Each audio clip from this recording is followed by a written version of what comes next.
नमस्कार, times now Navbharat पर आपका स्वागत है। मैं हूं पीयूष पांडे और मेरे साथ इस वक्त जो शख्स हैं वो किसी परिचय के मोहताज तो नहीं है और आज उनका है जन्मदिन।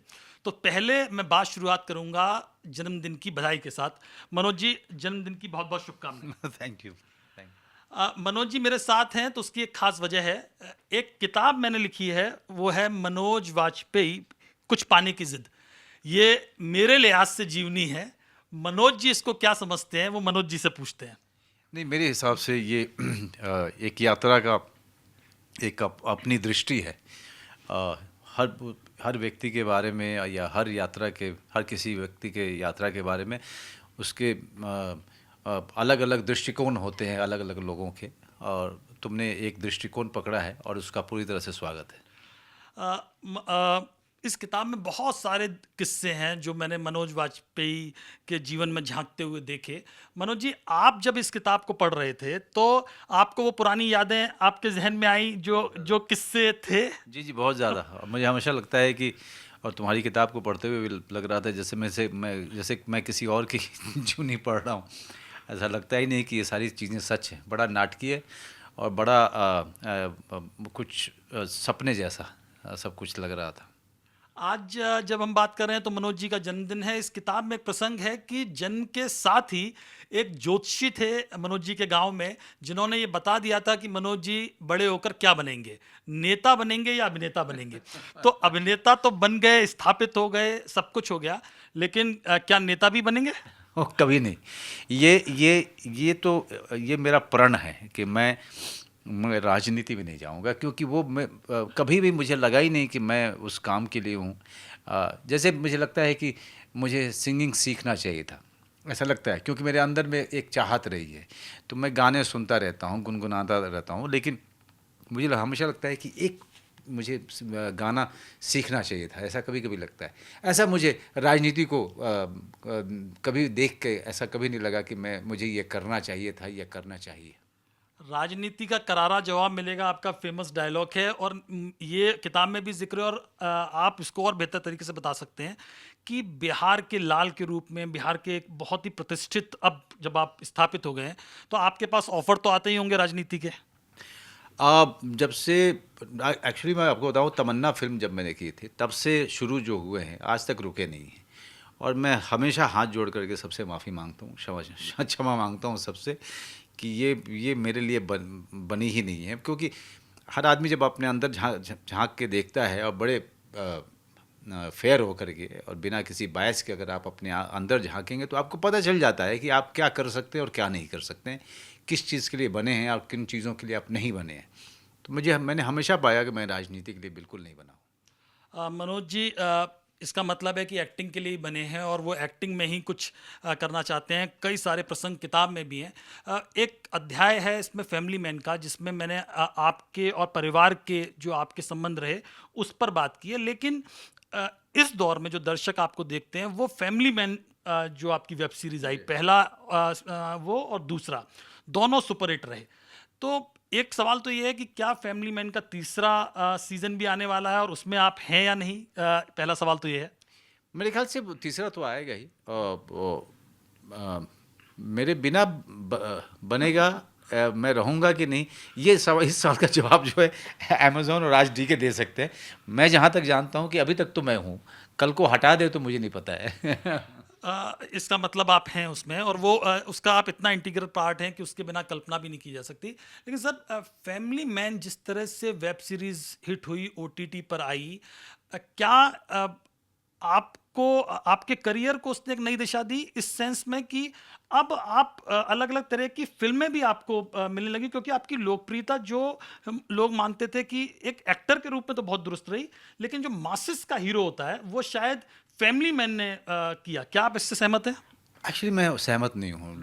अगर आप देखें तो सत्या से लेकर के राजनीति तक और म, लगातार राजनीति हो, गैंग्स ऑफ वासेपुर हो, स्पेशल 26, ये सारी फिल्में, या सत्यमेव जयते हो और बागी 2 हो, ये सारी फिल्में बड़ी सफल रहीं और लोगों ने बड़ा सराहा भी। और एक मास जो है, एक जिसको मास कहते हैं, आप जनता कहते हैं, आम जनता, उस तक तो मेरा काम पहुंचता रहा है।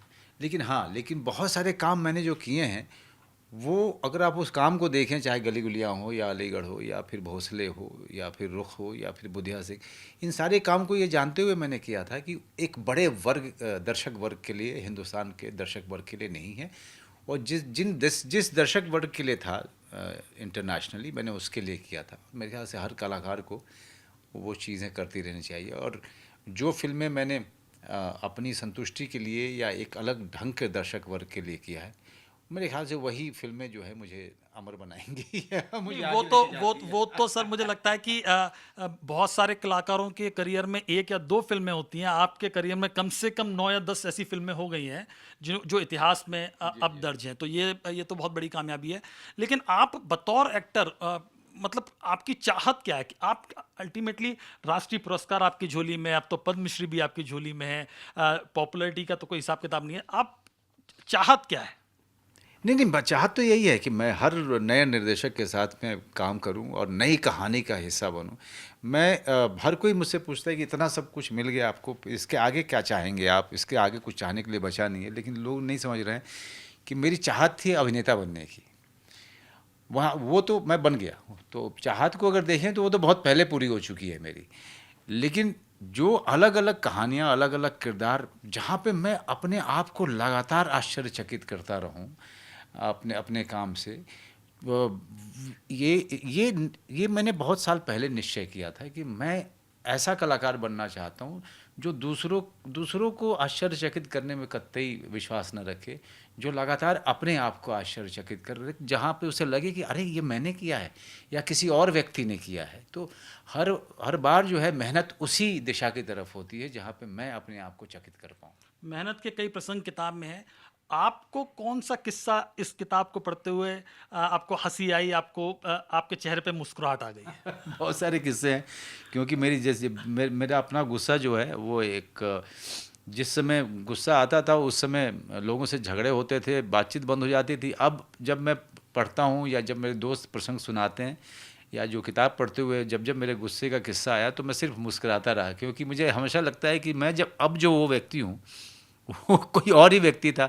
बड़ा मुझे कॉमिक लगता है अब मुझे अपना ही गुस्सा पीछे मुड़ के जब देखता हूँ तो बड़ा कॉमेडी जैसा लगता है मुझे कि इतना गुस्सा फिर बातचीत बंद कर देना, ये क्या मतलब है।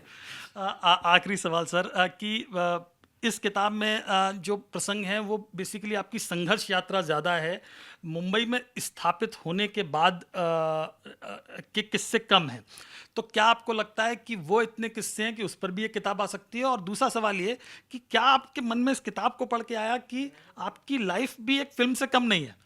हाँ, बड़ा नाटकीय है। मुझे सडनली पढ़ते हुए एहसास हुआ कि इतनी नाटकीयता है इसमें, इतने उतार चढ़ाव हैं, सफलता असफलता, आसमान धूल, मतलब दोनों एक्सट्रीम हैं। जब इस तरह के एक्सट्रीम किसी के जीवन में होता है तो अपने आप ही वो बड़ा नाटकीय और उसमें द्वंद्व बहुत सारे हो जाते हैं और कई सारे पड़ाव से होकर गुजरी है। क्योंकि आप बिल्कुल सही कहते हैं कि मैं बिल्कुल ही छोटे गांव से आया हुआ हूँ, जहाँ से बेतिया तक पहुँचना भी एक उस महीने की उपलब्धि मानी जाती थी। तो वहाँ उतनी दूर तक यात्रा करना और लगातार करते रहना, लगातार टिके रहना, जूझते रहना, वो मेरे ख्याल से, एक मेरी पत्नी ने बहुत अच्छी बात कही थी एक बार ऐसे ही कि तुम्हारा यहाँ पर होना और होने के बाद इस तरीके से दर्शकों द्वारा जाना माने जाना, ये अपने आप में एक आश्चर्यचकित घटना है तुम हमारे जीवन की। क्योंकि तुम हो कैसे, मतलब अभी भी तुम कैसे सरवाइव कर रहे हो, अभी भी तुम इस इंडस्ट्री में एग्जिस्ट कैसे कर रहे हो। क्योंकि जो भी तुमने किया और जिस तरीके से तुमने किया, यहाँ पे लोग पहले साल में ही मिटा दिए जाते हैं, हटा दिए जाते हैं। और जिस तरह के व्यक्ति तुम रहे हो और जिस तरह का चुनाव तुमने किया और जिस तरह से तुम जूझे और लड़ाई झगड़ा तुमने किया, ये आश्चर्यचकित, वो कहते भी हैं कि ये अपने आप में मिराकुलस है, चमत्कारिक है कि तुम यहाँ पे हो। शबाना जी का आपने जिक्र कर दिया तो एक सवाल मुझे चूंकि किताब में प्रसंग है और वो उसका जवाब आप ही दे सकते हैं कि शबाना जी एक फिल्म को देखने के बाद इतनी नाराज़ हो गई कि उन्होंने आपसे कहा कि मनोज अब ऐसी फिल्में मत करना।